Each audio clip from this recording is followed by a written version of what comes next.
In this video, I'm going to show you on how you can sign up and create an account in Deepseek AI. So, without further ado, let's begin. First, go to www.deepseek.com on your web browser.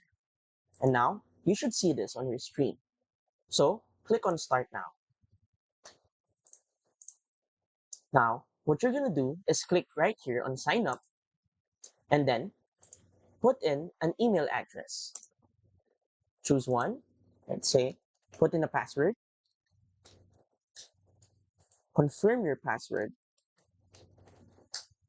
And then this would be sending a code to this email that you used. So click right here.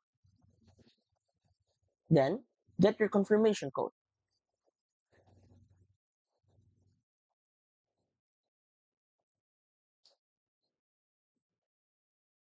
Type in your confirmation code.